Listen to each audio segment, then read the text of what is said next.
sin and to cleanse me from everything that is unrighteous. Until the verdict is announced, we stand. We are not people who have a yellow strip down our back, and neither are we intimidated by loud voices. Whatever the truth is, the truth will prevail.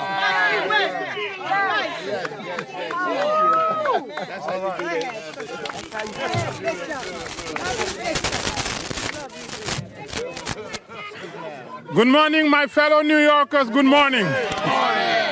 My fellow New Yorkers, I wanted to let you know, Mayor Eric Adams, whom you know for 62 years, who served you in the 80s and 90s when New York was facing the worst time in its history, is the same mayor that's standing right here, is the same mayor that will stand tomorrow, and is the same mayor that will be re-elected. 62 years will not be replaced by 5 indictments that will be fought and will be exonerated. Give him a chance. Give him a chance and hear his side of the story. We know him and we should give him a chance. Thank you and God bless you. Come on, my girl. One of the real warriors, Jackie Rowe Adams.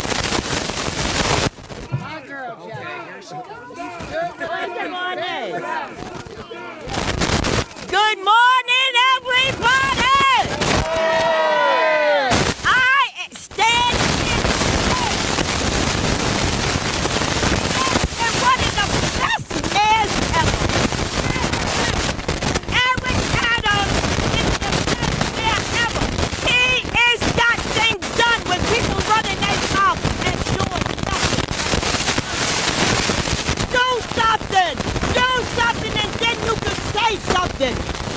Do something. Mayor Adams stood on the steps of City Hall when he wasn't there, and I want y'all to hear this. We have families that just lost their kids to violence. The mayor, not you, but the mayor. He wasn't the mayor then. He stood with us on the steps and saved lives. Why don't you tell all the white police? At that time, I'm a mother who lost her kids to gun violence, and at that time, we should have had something. Tell them now, they're right Maybe here. my kids would be dead today. If they checked these kids that's 11 years old and 10, and they had stop and frisk, maybe their hands wouldn't be dead today. So I stand with Eric Adams, and I'm gonna stand with him, and he ain't going nowhere.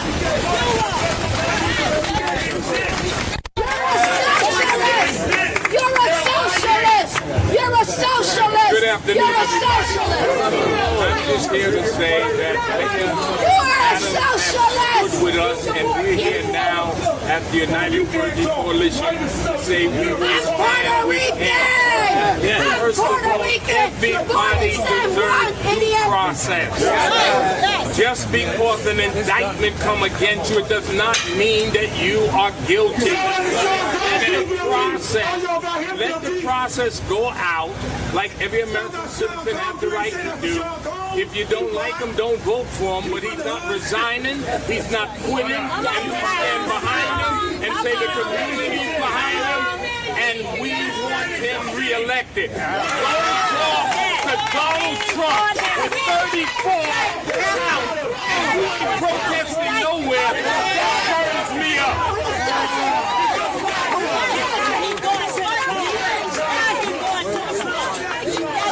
Question, go ahead.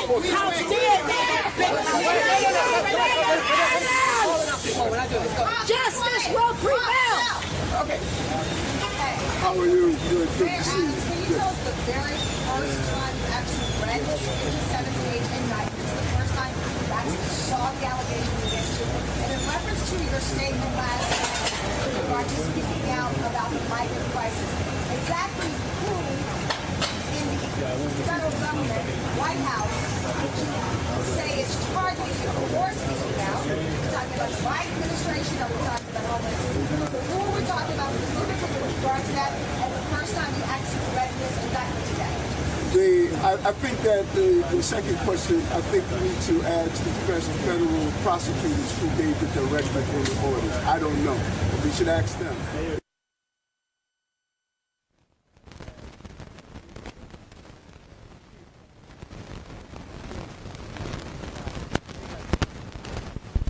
When it comes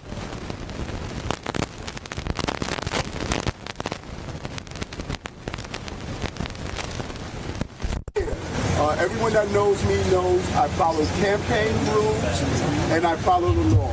That is how I live my life, and I don't see coming into the 60s at my age to all of a sudden change what I've done all the time. I follow the law and I follow the campaign rules. Thank you! After a couple of weeks, some like 4 or 5 people from the staff have resigned. After today, don't you feel afraid that more people are going to keep resigning and you're going to have some brothers dealing with the city? No. Listen, we I think that people fail to properly realize that we have over 300,000 dedicated employees. Over 300,000. Now, those who decided to transition and do some more things with their lives, many of them told me ahead of time they were going to do that. But we have an amazing, credible team of dedicated New Yorkers, and they're going to continue to do that. I think that's what's going to surprise everyone. 10 months ago, when my phones were removed, like today it was about my phones. It's the same thing that happened 10 months ago. Today was about my phones. Let's get clear on that. When they removed my phones 10 months ago, people said that all of a sudden the city was going to collapse. It was not going to move forward. Look what has happened over 10 months. Over 10 months, more jobs in the city. More small businesses open. Diversity! You're seeing over and over again success. Over and over again. So we're going to continue. We're looking forward to that. Do not lie. That's what punks that. Mayor, Yes. you said that you were demonized, suggesting that you were a victim. Why do you feel that way? Well, listen, I think that when you do an analysis, and all of you have covered this, it is a felony to release a grand jury communication. That's a felony. So you can't break the law to enforce the law. And when you look at the drip of information, when you look at our cooperation, our attempts to sit down and cooperate, when you look at what has taken place, there's been a narrative of giving the appearance that there was something improper that's done and it was just wrong. Do you think it's political? Well, I think we should ask again, as I said earlier. I think it's political. We should ask those who are conducting We know it's political. investigation. We should ask them who gave the directive to carry out what we have witnessed over the last 10 months. Over the last 10 months, you knew information before my attorneys knew information over the last 10 months. You reported that there was an indictment before my attorney knew that there was an indictment. Over the last 10 months, this has happened over and over again, and this is not how our system of justice should operate. Over here in the corner? You support law enforcement. You support the feds investigating you. Yes. Mayor, the indictment has been unsealed. Now we know the federal government is looking into your campaign and supposed influences into your campaign when you decide to be mayor.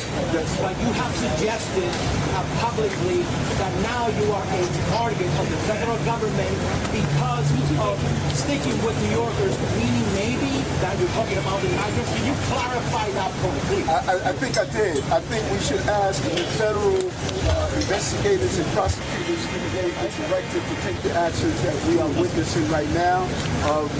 I have ran many campaigns. I've been part of many campaigns. And the scrutiny of those campaigns always revealed the same thing. I follow the rules. I follow the law. I do not do anything that's going to participate in illegal campaign activity. And I will not do that. And I've instructed, not only in writing, but in verbal conversation to the team, we do not participate in straw donors. We do not participate in foreign donors. We know what those rules are, and we comply with those rules. And I think that my attorneys are going to reveal that as we move forward. Last question, Robert. Go ahead. Robert, go on. Mayor, who is your point person dealing with major city businesses? You deal with this. That's number one. And number two, is there any circumstance by which you would resign? No.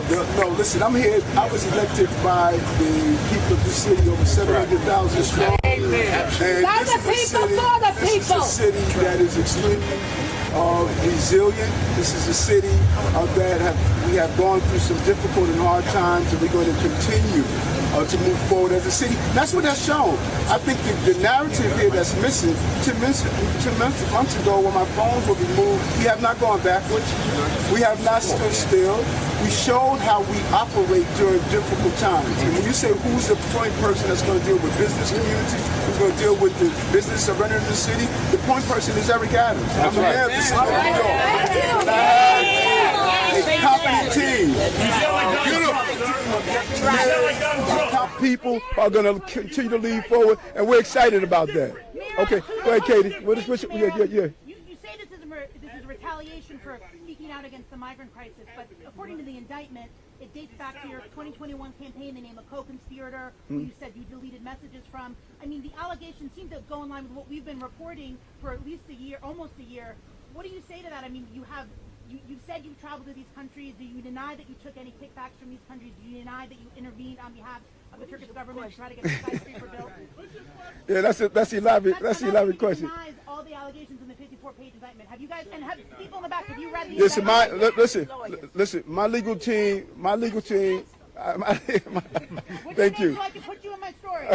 My legal team is going to peruse the entire indictment. We got it today. When it was released, the news media received information before we did, as they have been receiving for the last 10 months. It appears as though the goal is to try this case publicly and not in the criminal justice system that's in place. And so we, based on what I read, it's clear that if it's campaign violation, I don't violate the campaigns. Right. If it's foreign donors, I know I don't take money from foreign donors. And I verbalize that to the team, both in writing and both in communication. And we will continue to do that. And we look forward for the legal team to handle this as I handle the city of New York and continue success that we've witnessed in the last 2 years and 9 months as the mayor of the city of New York. What will you do if there's a panel to remove you? What will you do if the panel is convened to remove you?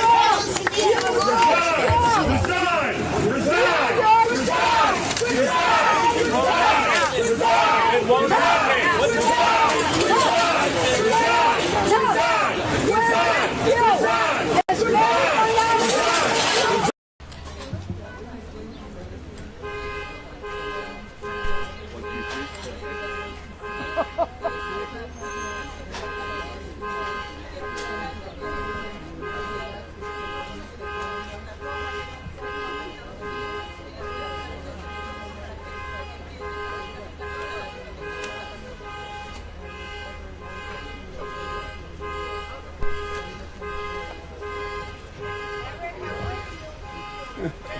Black Lives Matter growing in New York saying that this is not a black day.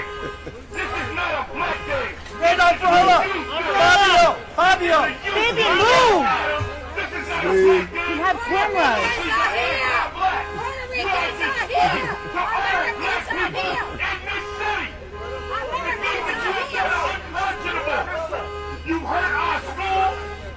Our streets are dirty. Our children are harassed by the police. This is ridiculous. This is ridiculous. You can shush me all you want, but the people are with us. And this is not a black day. This is a justice day. First of all, I want to thank you for being here this morning, and I want to thank the supporters of all ethnic groups that are here, particularly the men and women of the clergy that's here, that have joined me here today. And we are not surprised. We expected this. This is not surprising to us at all. The actions that have unfolded over the last 10 months, the leaks, the commentary, the demonizing, this did not surprise us that we reached this day. And I ask New Yorkers to wait to hear our defense before making any judgments. In about 30 minutes, you're going to hear a story of the case that is in front of us. This story will come from the federal prosecutors. And I ask to wait and hear our side to this narrative. From here, my attorneys will take care of the case so I can take care of the city. My day-to-day will not change. I will continue to do the job for 8.3 million New Yorkers that I was elected to do. Amen. And the 300,000 plus employees of our city government will continue to do their jobs, because this is what we do as New Yorkers. It's an insult to the hard-working people of the city that anyone would say that they won't do their jobs while this case proceeds in the background. They are dedicated public servants, and I have been one of them for many years, and they're going to continue to do their job, moving the city forward every day. It's an unfortunate day, and it's a painful day. But inside of all of that, it's a day when we will finally reveal why for 10 months I have gone through this. And I look forward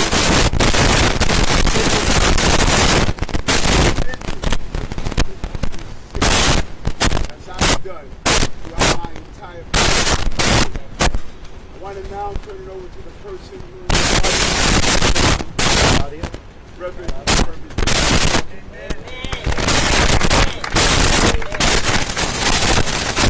Getting scratchy audio.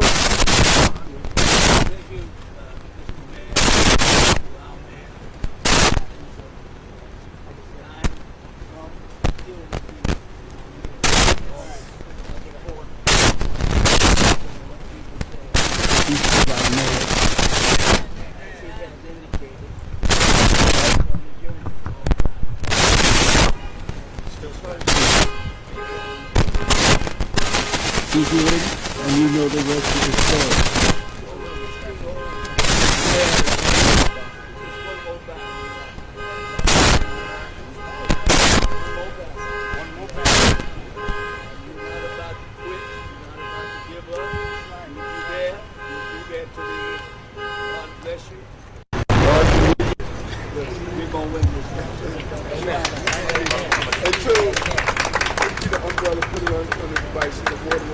We're getting scratchy audio. We can't hear it. Hold on one moment. You know we don't do this calling out stuff. That's not pressing. When we finish speaking, we will respond to questions. We're just going to cover that. Are you good, Robbie? I affectionately call her Brother Dukes. Has been the head of the NAACP and just a leader that has been with me throughout my entire